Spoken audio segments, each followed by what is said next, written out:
Hey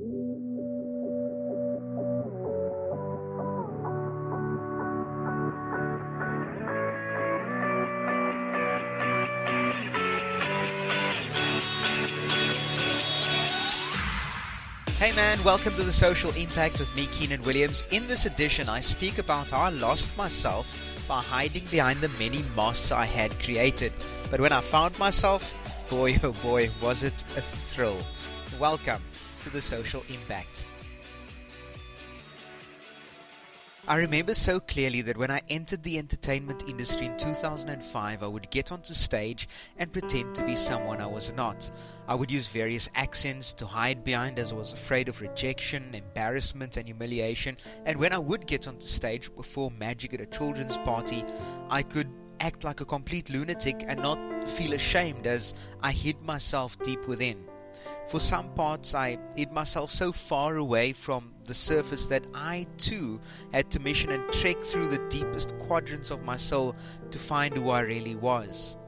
Now, years later, after doing a few motivational talks at schools, which had no impact on the learners whatsoever, I decided to try and be myself.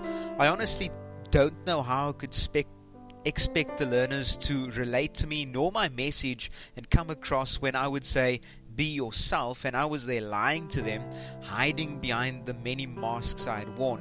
It was difficult to speak in my own voice. Not many people knew it was there, and neither did I, but it was time for me to show the world who I really was. The biggest problem was, I didn't know who I was either.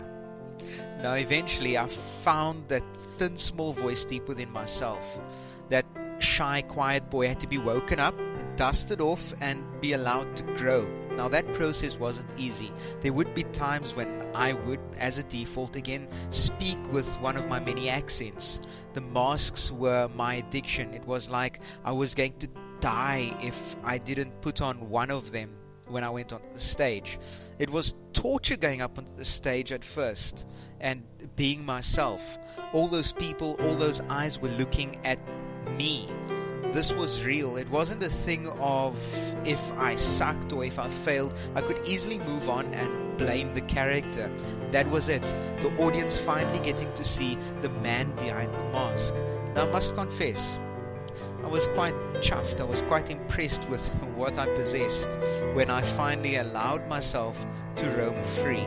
However, I was afraid that if I failed, what would I hide behind? Then I realized I'm human and it is okay to fail. It is okay to suck sometimes. However, it is the getting up again which can be difficult, but in the end it's definitely worth it.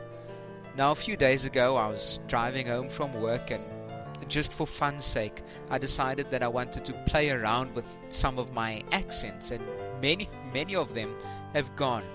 Some are still there, but it sounds very amateur. Others have left my vocals completely and I don't think they will return.